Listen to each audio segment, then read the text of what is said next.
Ya, Pak, bisa ceritakan kondisi masyarakat di sini. Katanya banyak yang nggak memiliki rumah. Sebenarnya seperti apa? Jadi begini ceritanya, kakak kami di sini berjumlah 81 kakak rumah ya. Kemudian rumah miskin sekitar 75. Sementara rumah yang sangat tidak layak huni itu sekitar 20 rumah. Jadi ini benar-benar yang memang kami butuhkan untuk segera dapat dibantu. Terus apa lagi? Ya, karena itu yang mereka nggak memiliki MCK sebenarnya seperti apa, Pak? Jadi kalau masalah MCK itu di tahun 2017 kemarin ada LSM yang bekerja di Mare yaitu Pamsimas. Katanya kemarin bantuannya WC lengkap dengan ke rumahnya dengan tempat duduknya. Tapi kebetulan sampai saat sekarang masih dibuat septic tank dulu. Katanya bantuan ini berlanjut, tapi entah kenapa untuk kelanjutannya ini memang belum sampai ke kita informasinya. Berapa banyak rumah yang memiliki MCK? Sekitar berapa tadi Pak Nur? 40. Sekitar 40 rumah yang sudah dibuat septic tank oleh pengurus Pamsimas ini. Tapi rata-rata masyarakat masih buang air besar ke sungai, Pak? Sebenarnya tidak rata-rata ya, yang sekitar yang rumahnya dekat sungai memang itu. Ya. Yang tidak ada WC kemana juga? Ke sungai memang, ke sungai. Kemudian ada nanti ada fasilitas umum seperti masjid, ke situ dia. Oh, Ya. berarti ada ya Kak yang ada fasilitas umum, Pak ya? Ya. Nah, dari aparatur kampung sendiri udah pernah mengusulkan kepada pemerintah? Kalau masalah dengan aparatur kampung, kami mengusulkan setingkat musrembang kampung. Jadi kami usulkan cuma ke tingkat kecamatan. Kemudian untuk pemerintahan yang kemarin memang ada kita didata oleh Baitul Mal yang akan katanya membangun rumah.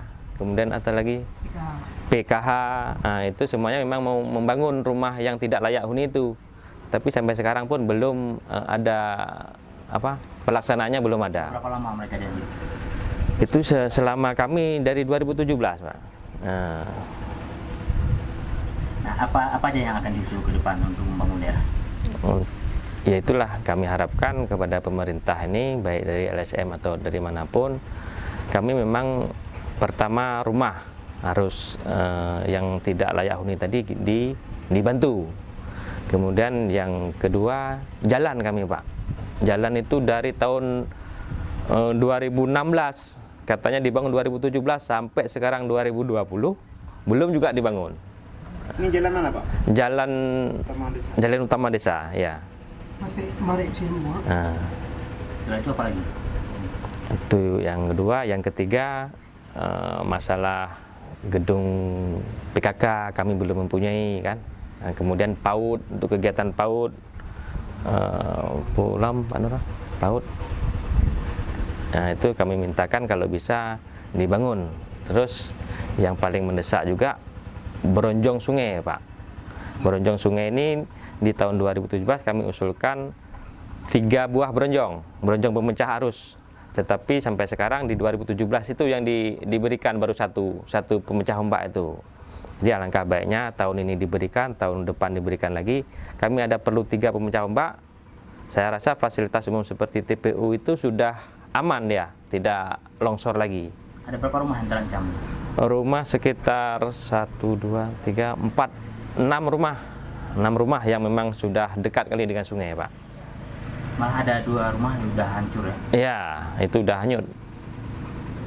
Udah lama kemarin. Ada kami dengar informasi dari warga yang rumahnya ambruk ke sungai tadi. Ya. Bahwa beliau juga sejauh ini belum mendapatkan bantuan dari pemerintah. Apa benar demikian, Pak? Setahu kami memang benar. Cuma kalau bantuan pemerintah yang berbentuk rumah kan kami tahu seharusnya ini memang belum ada. Selain infrastruktur, itu bantuan perekonomian lain, apakah masyarakat di sini sudah terpenuhi semua? Bantuan perekonomian kami tercakup ke dalam yang namanya BUMG Kampung, Badan Usaha Milik Kampung. Jadi bantuan ekonomi itu berbentuk simpan pinjam. Nah kalau seperti apakah ada PKH atau semacam apa, apakah semua masyarakat di sini sudah menerima? Sudah menerima. Kami rata-rata kalau bantuan yang dari pemerintah berbentuk PKH, PKH, non PKH, kemudian Baitul Mal itu kalau udah dapat semua, udah merasakan, udah dirasakan sama masyarakat. Itu bagaimana cara mengkategorikan bahwa mereka dapat PKH, dapat Baitul Mal atau dapat non PKH itu seperti apa? Iya, kita kalau yang PKH dan non PKH kita mengikuti pemerintahan yang lalu, Pak. Itu memang udah didata dari sana. Kami tinggal ikutkan nama-nama yang sudah ada, itu kami naikkan lagi. Kemudian kalau yang Baitul Mal, prosesnya kami adakan rapat gampung dengan Tuhaped, dengan tokoh masyarakat. Terus kami pilah-pilah yang memang miskin, kami pisahkan. Terus yang fakir kami pisahkan, sehingga tujuannya ke orang yang tepat. Berarti memang tidak ada benturan ya? Tidak. Bantuan. Ya. Nah mengenai dengan COVID nih, gimana Pak, udah sampai ke masyarakat baru udah ada bantuan dana COVID ya? COVID kemarin belum ada bantuan, cuman dalam APBG Gampung memang diwajibkan untuk memasukkan, untuk memplot dana tentang pencegahan COVID. Jadi COVID yang baru kami lakukan di Gampung ini Pak, sekedar mendirikan posko, kemudian kami aktifkan Limas dengan aparatur Gampung. Terus yang sudah kami selesai laksanakan adalah penyemprotan fasilitas-fasilitas umum dengan desinfektan yang dibimbing oleh Muspika Kecamatan, apakah itu Kapolsek dan Ramil dan Puskesmas. Itu yang sudah kami lakukan. Nah masalah bantuan bantuan makanan itu dari bantuan uang, ya itulah belum ya, yang 2,5 belum ya? Yang COVID belum, karena untuk yang masalah bantuan BLT itu namanya BLT, bantuan langsung tunai ya. Bantuan langsung tunai itu memang sudah diminta data oleh kecamatan. Kami pun sedang mengadakan rapat. Sudah ada nama-namanya.